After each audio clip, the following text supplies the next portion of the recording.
Hola y bienvenidos a un nuevo podcast sobre medicina. Esta vez vamos a hablar de fármacos antihipertensivos en urgencia.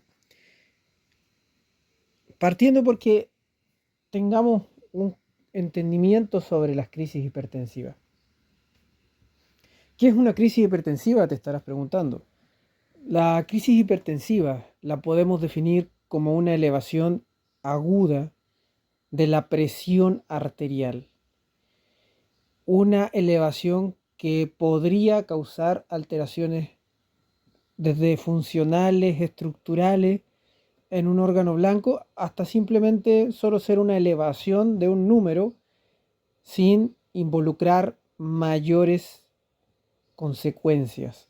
Entre medio podemos tener ciertos malestares como la cefalea, algo de mareo, pero sin compromiso orgánico, sin daño órgano blanco como lo que se conoce. ¿De qué depende esto? Bueno, depende de múltiples factores. Un órgano se puede lesionar: corazón, cerebro, riñón, retina, arteria, dependiendo de las capacidades de regulación de este flujo sanguíneo, el cual va a poder responder mejor o peor, dependiendo también de lo rápido que aparezca esta elevación. Porque si es algo a lo largo de semanas, ese sistema puede adaptarse mucho mejor de lo que podría ser un sistema que tiene que enfrentarse a una elevación brusca en horas. También va a depender de las cifras.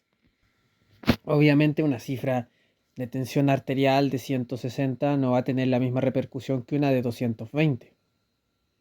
Cuando hablamos de una crisis hipertensiva, estamos hablando de una presión arterial sistólica de 180 hacia arriba, de una diastólica de 120 hacia arriba. No hay una variación exacta, ¿ya? A veces el cuerpo puede responder mal a valores menores que ese, pero esta es la cifra de consenso y es en la que nos vamos a basar. En cuanto a estos niveles, ocurren tanto en pacientes hipertensos diagnosticados como hipertensos no reconocidos. Y hay que tener claro que esto necesita una diferenciación entre si es para tener alarma o solamente tratar al paciente de una manera ambulatoria y mejorar y optimizar su terapia antihipertensiva. Para repasar un poco, cuando hablamos de niveles óptimos de la presión arterial, hablamos de una sistólica menos de 120 y una diastólica menos de 80, pero la normal habitualmente llega entre 120 y 129 de sistólica y 80-84 de diastólica. Y de ahí pasamos a la normal alta, a las hipertensiones grado 1, 2, 3, pero ya cuando hablamos de las urgencias hipertensivas, hablamos de una sistólica 180 hacia arriba y una diastólica 120 hacia arriba. Algunos podría variar y decir 110, pero 120 es la más habitual. Y la emergencia hipertensiva son esos mismos valores, pero con daño de órgano blanco. Acá es sumamente importante entender que no es lo mismo una urgencia que una emergencia hipertensiva. Porque estas últimas, o sea, la emergencia, es la que puede presentar daño orgánico y ser tremendamente grave, porque eso es un riesgo. Aquí es donde podemos tener edema pulmonar, infarto agudo del miocardio, accidente cerebrovascular, podemos tener una encefalopatía hipertensiva, puede existir una disección aórtica, puede existir un montón de cuadros y por lo tanto es sumamente importante identificarlo y tratarlo a tiempo. ¿Cómo vamos a tratar a este paciente? Siempre vamos a tener que evaluar a nivel de evaluación primaria. Siempre es importante. A veces es más fácil hacer la evaluación primaria porque el paciente está consciente, vigila, hablando y sentado.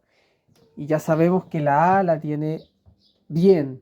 ¿Y qué nos falta? Bueno, nos falta ver cómo está la B, la C, la D, la E. Y ahí las vamos mirando y lo podemos mirar rápidamente. Hay veces en que vamos a tener que hacer la evaluación habitual con un paciente comprometido de conciencia. La crisis hipertensiva tenemos que evaluarla, además de una evaluación primaria, viendo cómo están esas cifras tensionales. ¿Ya? Tenemos que ver bien que estamos tomando correctamente la presión arterial, con el manguito que corresponde, en la posición del paciente como corresponde, que no tenga las piernas cruzadas, los brazos cruzados, que no esté hablando mientras se toma la presión arterial. Y tenemos que evaluar, luego de esa presión arterial elevada, si hay algún signo que nos haga pensar en un compromiso de un órgano blanco. Si vemos que no hay compromiso de órgano blanco, si no hay algo que sea de emergencia, ya podemos evaluarlo más tranquilo. Tenemos que dejar al paciente de todas maneras en reposo, que esté tranquilo, si siente dolor, tratar su dolor y evaluar cuál es la causa. Tal vez el alza hipertensiva tenga que ver con que no se toma bien los remedios y tengamos que hacer educación sobre la toma correcta de los fármacos antihipertensivos. Tal vez sea una persona que realmente no tiene ajustado su tratamiento, y si bien no es el objetivo del servicio de urgencias esto, por lo menos se le puede dejar el enganche para que vaya a su tratamiento ambulatorio, control ambulatorio con su médico de cabecera y mejore ese esquema terapéutico. Lo importante es encontrar correctamente la causa en esos casos y optimizar, enganchar al menos el inicio de la optimización de la terapia. Eso es una urgencia hipertensiva cuando no hay compromiso de órgano blanco. Ahora, no podemos olvidarnos de una historia clínica y un examen físico bien hechos, ¿ya? Y lo tenemos que orientar a buscar las situaciones que nos podrían preocupar. ¿Cuáles son? Un síntoma o focalidad neurológica, ojo con paciente con agitación, delirio, estupor, convulsiones, o que pueda tener una focalidad que nos haga pensar en un accidente cerebrovascular. Mucho atención con un paciente que pueda tener náuseas, vómitos y pueda estar pasando por una hipertensión intracraneana. Mucha atención en un dolor torácico o abdominal agudo, súbito, intenso, para pensar en una disección aórtica, o una precordargia opresiva para un síndrome coronario, o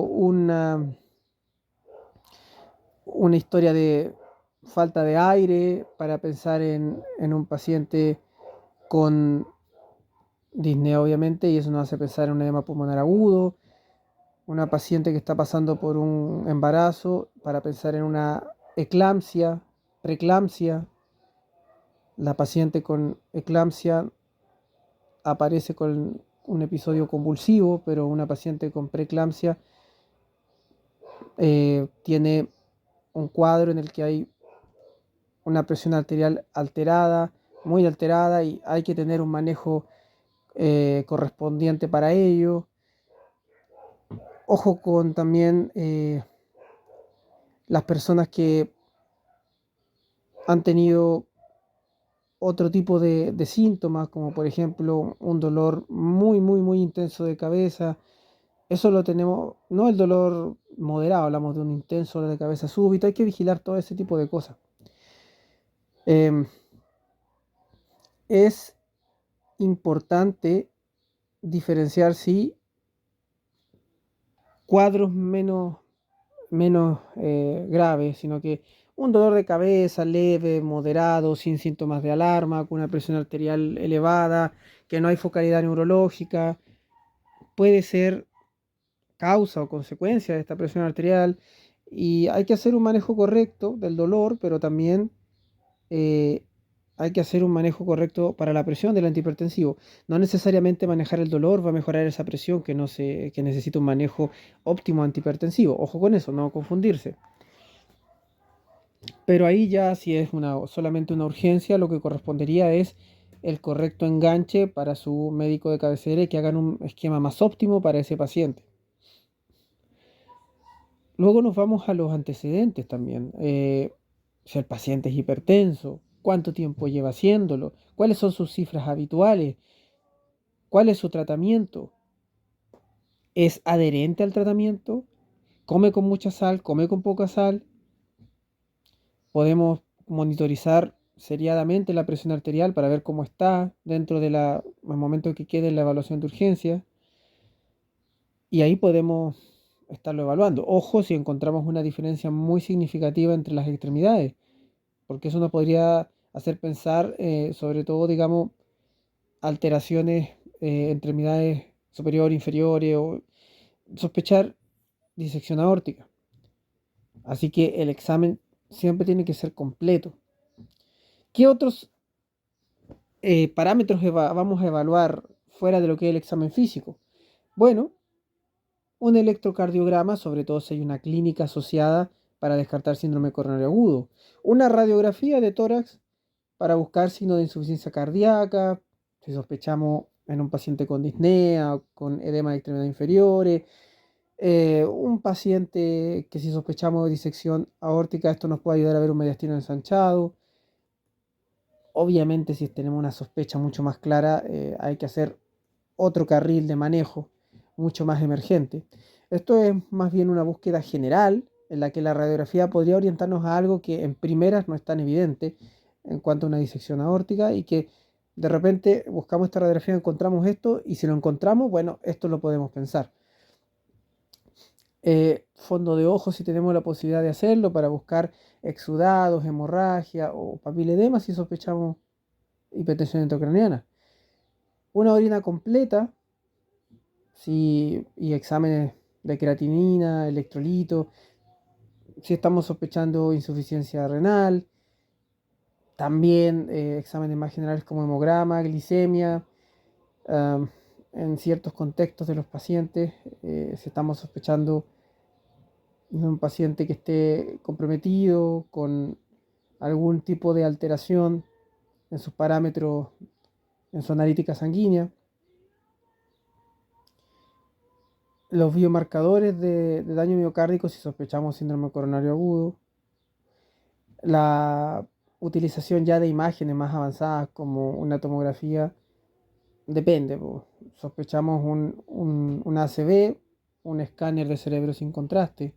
Sospechamos una disección aórtica, un angiotac de aorta.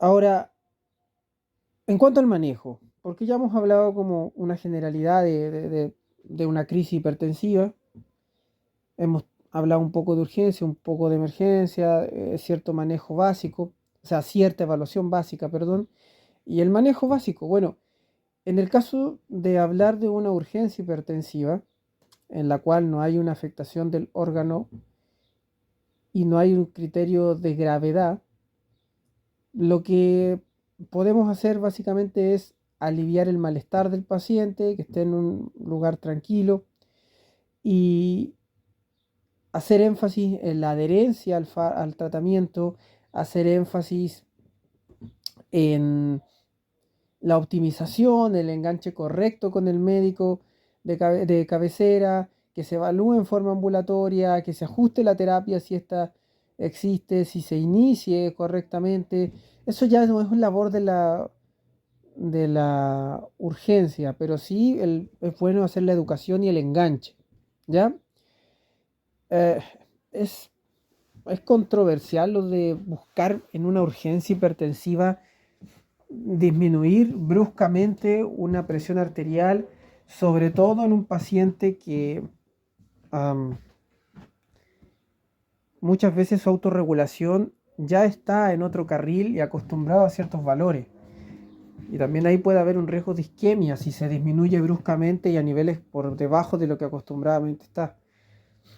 Al final va a depender de la evaluación del médico y lo que el médico decida y lo que el médico se haya actualizado en las debidas plataformas de educación médica con lo último y lo más relevante. Pero hay que tener en cuenta que hay que ser cuidadoso y cauteloso con ese contexto. Ahora, en cuanto a un hipertenso crónico mal controlado, podemos encontrarnos con un paciente que no solamente no esté cumpliendo con el fármaco, tal vez come con mucha sal, tal vez tiene una dosis o un intervalo insuficiente de administración del fármaco antihipertensivo, tal vez no es el fármaco más óptimo. Recordemos que para tratar la presión arterial tenemos los IECA, los bloqueadores del ARA2, o sea, los bloqueadores del sistema renina-angiotensina, tenemos los antagonistas del calcio, tenemos los beta bloqueadores y tenemos los diuréticos. Y tal vez ese paciente lo que necesita es una terapia dual y no una terapia con un solo fármaco cada 12 horas que es insuficiente. De todas maneras, eso ya le pertenece a la evaluación ambulatoria más que de una urgencia. Pero también es importante sí hacer una buena educación para que ese paciente vaya a ver a su médico y se preocupe de verdad de su salud para no caer de verdad al final en una emergencia hipertensiva. Voy a nombrar un poquito sobre los fármacos eh, del tratamiento antihipertensivo habituales eh, del paciente. Por ejemplo, puede llegarnos un paciente que esté utilizando amlodipino, que la dosis entre 5 a 10 miligramos y a lo mejor está usando solo 5 y es insuficiente. Puede llegarnos un paciente que solamente esté con losartán de 50 miligramos y más encima una vez al día y ese paciente se beneficia de una terapia dual, o sea, un bloqueador del sistema renina-angiotensina más un diurético, por ejemplo. Entonces, a veces el problema de la hipertensión no es solo la adherencia, sino que hay que optimizarlo. Tal vez simplemente hay que optimizarlo. O tal vez es la adherencia a la dieta, el exceso de sal, que el paciente no está siguiendo el correcto régimen hiposódico que se tiene que indicar en los pacientes hipertensos que así lo ameritan. Entonces, ojo con eso. Pero ahora ya vamos al caso de la emergencia hipertensiva ahora. Este es un manejo óptimo, un manejo que necesita un tratamiento rápido con fármaco antihipertensivo, que la meta de presión arterial va a depender de los cuadros, pero sí tenemos que hacerlo acorde a su autorregulación, acorde a la patología, sin caer tampoco en un exceso que nos lleva a la isquemia. Um, la mayoría de las emergencias hipertensivas se recomienda que se baje efectiva pero gradualmente, 10 a 20% en la primera hora esa PAM y que luego hasta un 15% en el resto de las siguientes 23 horas. Y de hecho muchas veces se empieza por el primer día con la terapia antihipertensiva endovenosa y luego se puede pasar a la terapia oral. Todo esto es así, pero ojo que el accidente cerebrovascular isquémico no hay que disminuir la presión para no afectar en el fondo el flujo sanguíneo cerebral, a menos que hablemos de presiones sobre 185-110 en quienes van a ser reperfundidos o sobre 220-120 en aquellos que no van a ser reperfundidos, pero que hay que evitar que se convierta en una ACV hemorrágico, pero priorizando ese equilibrio de la perfusión cerebral. Y el otro ejemplo excepcional es la disección aórtica, en que la presión se busca disminuir en más o menos 20 minutos. Las metas pueden ser 100, 120 la sistólica. Previamente a eso, habiendo controlado la frecuencia cardíaca. ¿Por qué? Porque lo que se quiere evitar es la tensión, el estrés sobre la pared vascular que aumente esa disección aórtica y que la haga todavía mayor y más grave con mayores consecuencias. Ahí tiene sus propios objetivos y eso es algo que tiene su propia particularidad. En cuanto a las emergencias hipertensivas como tal, hay ciertos lineamientos que los vamos a comentar por tipos de, digamos, de sistemas. Y vamos a ir como por sistemas de una manera algo resumida. Recordemos que esto es un podcast para ir comentando, pero nos sirve de todas maneras para ir repasando, reflexionando sobre el tema. Por ejemplo, las emergencias hipertensivas neurológicas, como el ACV isquémico. En este caso, ya hablamos de que si va a ser reperfundido, recién sobre 185-110 se trata, si no, sobre 220-110. Y lo que se recomienda es terapia endovenosa con labetalol. Otra opción que se recomienda es el nicardipino, por su seguridad, por su fácil titulabilidad. Y un ejemplo es el labetalol endovenoso, día 20 miligramos en 1 a 2 minutos, pudiendo repetirse dicha dosis. Siempre hay que estar revisando lo más actualizado con esto. Ahora simplemente estamos hablando lo que yo estoy revisando, pero siempre hay que estar actualizado y revisar lo más actualizado sobre los tratamientos para cada uno de estos cuadros. Eh, y bueno, ya después se inicia con una infusión continua, ¿ya? Eh, Aquí lo importante es que hay un objetivo, una meta. Por ejemplo, no queremos pasar de ciertos niveles en quienes van a ser trombolizados. Hay que lograr las metas si se va a trombolizar al paciente en un periodo que no sea excesivamente prolongado, porque la idea no es pasar del periodo ventana para hacer la reperfusión. Ojo con eso. Ya después de la reperfusión, valores menos que no pasen de 108, 180, 100, valores que no pasen de 180 con 105, utilizando estos fármacos que son la betalol, nicardipino, como las opciones, ¿ya? Que nicardipino se, se recomienda 5 miligramos por hora, endovenoso, y que se puede ir aumentando cada 5 a 15 minutos. Entonces, eso hay que estarlo evaluando. Al final, el nicardipino hasta un máximo de 15 miligramos por hora. El ACV hemorrágico. Las hemorragias intracerebrales pueden habitualmente asociarse con la elevación de la presión arterial. Una presión sistólica elevada puede aumentar el hematoma y dañar más la sobrevida, el pronóstico neurológico. Por lo tanto, hay que tener un control de la presión arterial óptimo, pero sin exagerar tampoco. O sea, aquí lo importante es que normalmente el valor que no se pase de los 180 para tener en el fondo la mejor funcionalidad de este paciente. Y lo correcto aquí es tratar de que no crezca esa hemorragia, ¿no? Y de esa manera mantener los mejores resultados neurológicos del paciente cuando se vaya de alta. Se recomiendan fármacos como el nicardipino, la betalol, esmolol. Ya en la hemorragia subaracnoidea aneurismática se sugiere que las presiones arteriales sistólicas sean un poquito más exigentes, que no pasen que sean menos de 160 la sistólica, para la seguridad. Eh, por la posibilidad de resangrado hay que mantener las presiones arteriales en niveles que no pasen de ese perfil. Ojalá hasta 140, la sistólica, la diastólica hasta 90, con una PAM menor a 110, según lo que indican las revisiones. Se recomienda la betalol endovenoso, por ejemplo. Eh,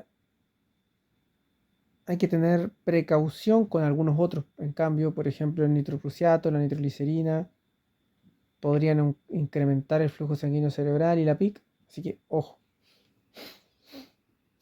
Ahora, hablando de las emergencias hipertensivas cardiológicas. La insuficiencia cardíaca con el edema pulmonar eh, siguiente a esta son pacientes que ya están bastante comprometidos, ¿ya? Hay una falla del ventrículo izquierdo que lleva el edema y la ventilación mecánica no invasiva es un muy buen aporte, ¿ya? Esa presión positiva mejora la poscarga del ventrículo izquierdo. Además de esto, estamos ayudando a mejorar, digamos, esta problemática y podemos actuar más eficazmente sobre el paciente a la vez que controlamos su presión arterial en un caso de una emergencia hipertensiva. Entonces, si tenemos este problema, podemos empezar con nitratos como tal en dosis correcta, óptima, para mejorar la poscarga de ese ventrículo izquierdo. Más encima lo ayudamos con la ventilación no invasiva. Más encima, en tercer lugar, podríamos aplicar los diuréticos de asa y cuando hay una sobrecarga de volumen y de esta manera optimizar y tratar esa emergencia hipertensiva. Ojo sí, evitar, hay fármacos como el labetalol que podrían afectar la contractilidad cardíaca, mucho cuidado con eso, igual que otros beta bloqueadores.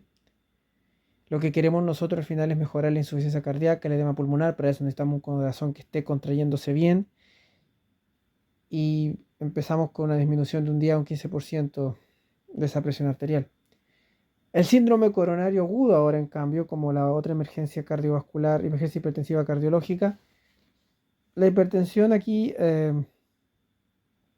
se trata con fármacos como nitroglicerina,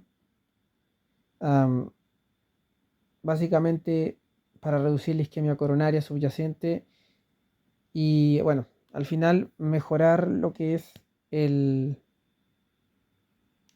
consumo del oxígeno de ese corazón. Mientras esperamos lo que es la terapia de reperfusión, la angioplastía. Pero ojo aquí con un punto que es sumamente importante. Mucho cuidado con aquellos infartos que comprometan el ventrículo derecho, porque no es bueno, no está indicado a ese tipo de patología causarle, y sobre todo si en ciertos contextos, mucho cuidado con el tema de los nitratos, ¿ya? Hay que evaluar bien caso a caso y ser cuidadoso con la terapia indicada acorde al paciente. Así que fijarse bien en la situación del paciente, qué es lo que necesita él en su caso en particular.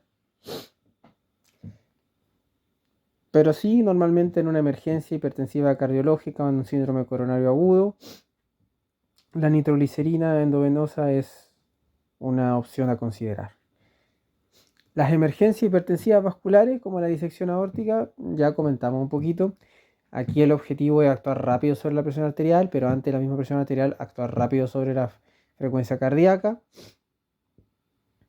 La presión arterial y la frecuencia cardíaca se controlan para evitar la tensión sobre la pared vascular y que no haya una disección mayor. Tratamos de mantener la frecuencia cardíaca bajo los 60 latidos y la presión arterial sistólica que no pase de 100 a 120 en 20 minutos desde que diagnosticamos el cuadro.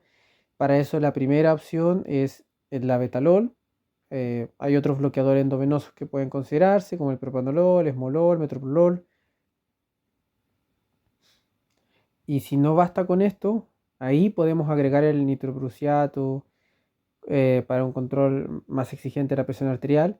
Pero empezar con el nitroprusiato, el problema a veces que tiene es que podría causar una taquicardia refleja y no es el objetivo. Por eso, por la hipotensión. Por eso el objetivo es primero controlar la frecuencia cardíaca. Aquí estamos en un contexto muy delicado en el que no queremos que aumente la disección. Ese es el principal objetivo. Luego hablamos de las emergencias hipertensivas renales, ¿ya? Hay casos en los que hay un daño, una insuficiencia renal aguda que puede ser grave.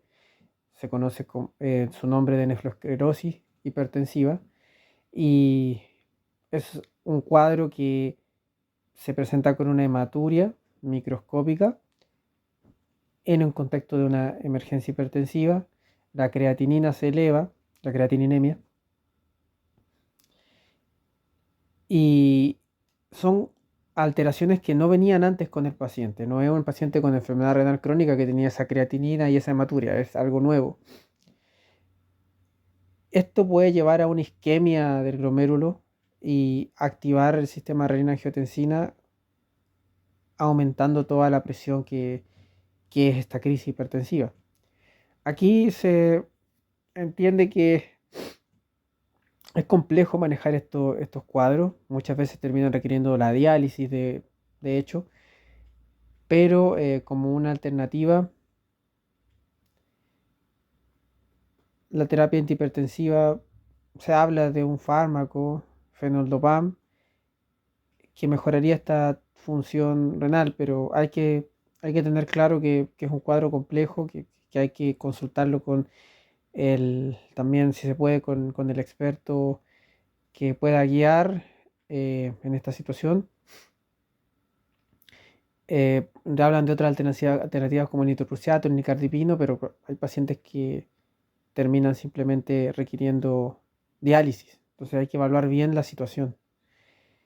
Las emergencias con hiperactividad simpática. Este es un cuadro en el fondo de una alteración adrenérgica.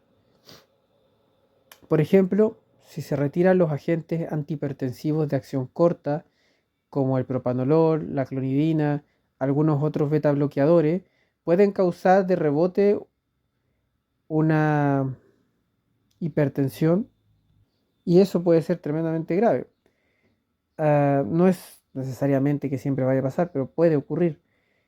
El reinicio del medicamento podría mejorar esto, pero a veces es un poco más rebelde, ¿ya? Sobre todo los beta bloqueadores que se demoran más. Y ahí ya se tiene que tratar con beta bloqueadores endovenosos, la betalol, esmolol, para que haga su efecto.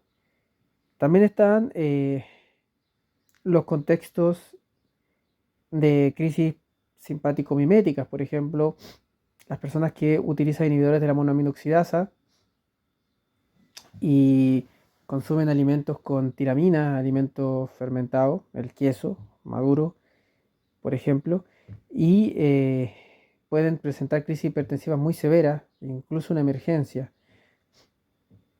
En esos casos se recomienda nitroprusiato, controlar el estado hiperadrenérgico eh, con benzodiazepinas, pero bueno, va dependiendo del cuadro y del paciente. El feocromocitoma. Bueno, aquí los pacientes que padecen de este feocromocitoma, que es un tumor de la glándula suprarrenal y que produce de manera descontrolada catecolamina, eh, puede tener perfectamente una crisis grave de hipertensión y aquí tienen que hacer más que nada un manejo de sacar este tumor, ¿ya? Un manejo más a nivel de cirugía. Mientras tanto, se puede estabilizar con hidroprusiato, pero y cardipino, pero aquí lo importante es sacar la fuente que está causando el problema. Ahora, es importante que se tenga atención a la historia del paciente para sospechar, porque muchas de estas cosas no van a llegar así de evidentes. Hay que sospecharlas, hay que pensarlas, hay que preguntarlas. Bueno, y unas palabras cortas sobre la emergencia hipertensiva durante el embarazo. Normalmente hay una exacerbación de la hipertensión que puede haber sido preexistente, o puede ser una preeclampsia, puede debutar con una eclampsia. Y aquí el tratamiento de las embarazadas tiene que ser para prevenir las complicaciones vasculares que van a afectar tanto, bueno, que van a afectar tanto el embarazo como a la misma paciente, en cual puede ser un accidente cerebrovascular, un infarto, una encefalopatía hipertensiva. Aquí, ¿qué es lo importante aquí? Eh, si bien en estos casos, dependiendo del contexto, se utiliza sulfato de magnesio, el labetalol, que siendo el labetalol de primera línea, aquí lo importante es resolver el problema y manejarlo con el debido especialista también, ¿ya? Hay casos que van a ser más complejos que otros. Y bueno, dependiendo del caso, al final, lo que corresponde al tratamiento definitivo puede llegar a ser incluso la cesárea de urgencia, acorde al tipo de cuadro y la indicación del ginecólogo o el especialista. Y el manejo del mismo especialista, que se encarga de ayudar a la paciente embarazada. En cuanto a la monitorización, porque aquí hablamos como de las distintas situaciones por sistema de emergencia hipertensiva, siempre una emergencia hipertensiva se trata en el servicio, en el box, en la sala de reanimación. ¿Por qué? Porque es un paciente extremadamente complicado, grave, susceptible de complicarse más. Por lo tanto, no es para estar en una camilla común. Bien monitorizado, con las vías correspondientes, a disposición del oxígeno en caso que lo necesite, monitorización continua, el carro de paro cerca por cualquier eventualidad.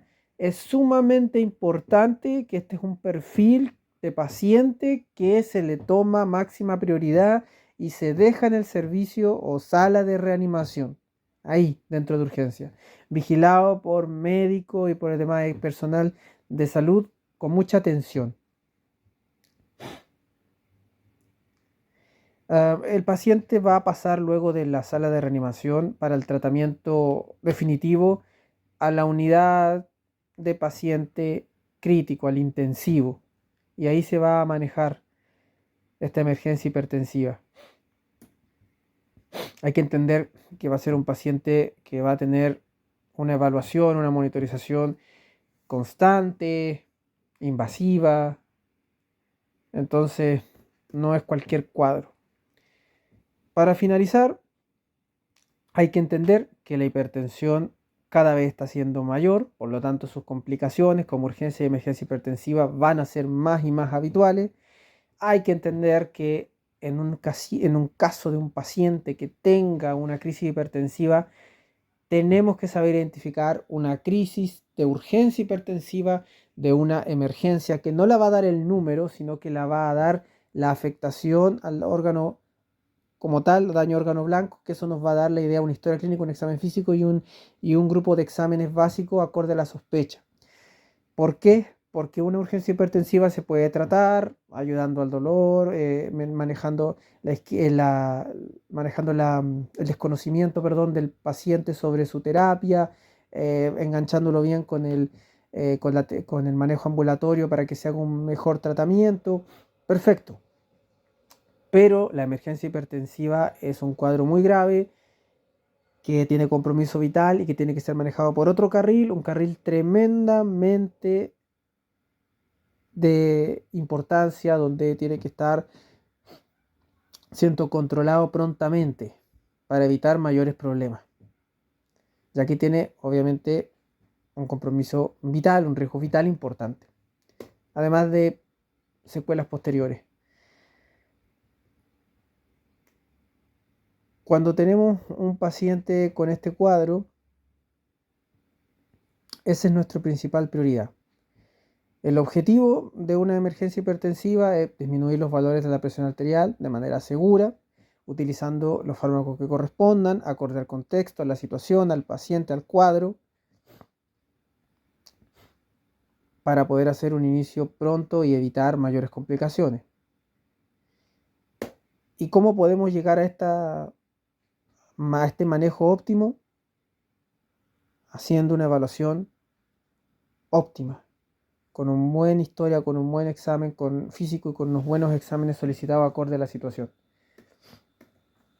Así podremos derivar ese paciente luego a la unidad de paciente crítico de la manera más optimizada posible, y este paciente podrá tener su manejo, su evaluación a tiempo y ya podrá tener un tratamiento definitivo en la unidad intensiva.